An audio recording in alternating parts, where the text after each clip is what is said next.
Hello mga kalabs! Kumusta po kayo?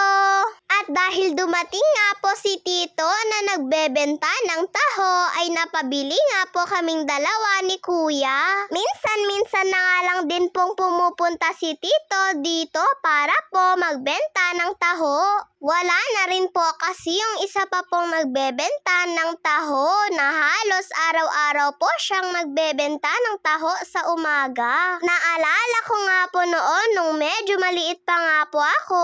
Kada umaga nga po ay nag-aabang po ako sa labas ng bahay namin dahil hinihintay ko po yung nagbebenta ng taho. Araw-araw nga po kami binibilhan nila mama at papa noon. Pero ngayon ay bihira na nga lang po kaming nagtataho mga kalabs. Medyo natagalan pa nga po kami ni Kuya Imoy dito dahil nauna po yung maliliit na pinsan namin. Bumili din po kasi sila mga kalabs dahil gusto po nila ng taho. Kaya kaming dalawa na nga lang po ni Kuya Moymoy ang naiwan. Okay nga lang po sa akin mga kalabs na madami po yung matamis tsaka po madami yung sago. Dahil gusto ko rin naman po yun. Yung iba po kasi ay gusto nila na solo sago lang po ang nasa taho at ayaw nga po nila ng matamis. At pagkabigay nga po sa amin ni Tito ng taho ay umuwi na nga din po kami. Dito ko na nga lang po kinain ito sa bahay.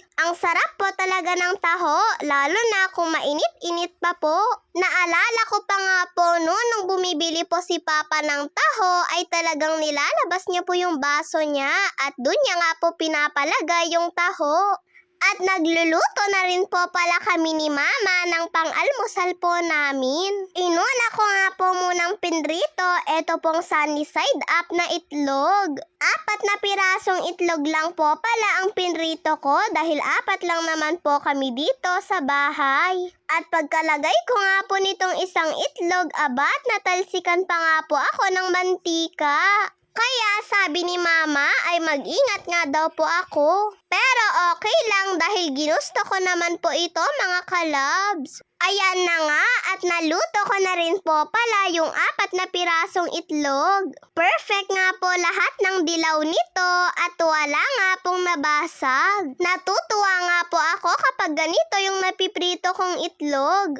Tignan nyo naman mga kalabs. Ilalagay ko na nga lang po muna ito sa mesa at saka po tatakpan muna. Isusunod ko rin po kasing ipiprito yung tuyo. Kabibili nga lang po ito ni Mama sa tindahan dahil gusto niya nga daw pong magtuyo ngayong umaga. Perfect na almusal nga daw po ito mga kalabs kasama ng itlog. Nagpapabili nga din po si Kuya ng red egg kay Mama kaya lang wala nga po siyang nabili. Tsaka na nga lang daw po kapag nakapunta si Papa sa Tuguegarao. At doon na nga lang daw po sila bibili. Pagkatapos ko na nga din pong naprito yung tuyo, eto nga at nagbabalat na rin po si Mama ng mangga. Gagawa po kasi si Mama ng ensaladang mangga. Bumili na nga din po siya ng kamatis para po ihalo dito. Eto nga pong mangga ay binili pa po ito nila Mama at Papa sa palengke nung isang araw. At ayan, natimplahan na rin po pala ito ni Mama ng bagoong, sibuyas, suka, sili at saka po kamatis. Kumuha na rin po pala ako ng mga plato para po makakain na rin kami. At inaayos ko na rin po pala yung mga plato sa mesa. 3 nga lang po ito dahil wala pa po si Papa. At dahil hindi pa nga po naiihalo yung mangga ay ako na nga lang po ang naghalo-halo nito. Alam nyo po bang isa rin po itong ensaladang mangga ang gusto namin kapag kumakain po kami? Nako nga at walang tigil nga po ang pagkuha ng kanin kapag po ganito ang inuulam namin. Mapaparami ka rin po kasi talaga ng kanin kapag po ganito ang inuulam mo. Kahit sabihin mo nga pong ayaw mo na ay tuloy-tuloy ka pa rin. Ganon din po ba kayo mga kalabs kapag po mga ganito yung inuulam nyo? O tara mga kalabs, almusal na po tayo. Inuna ko na po pala muna itong itlog at tuyo.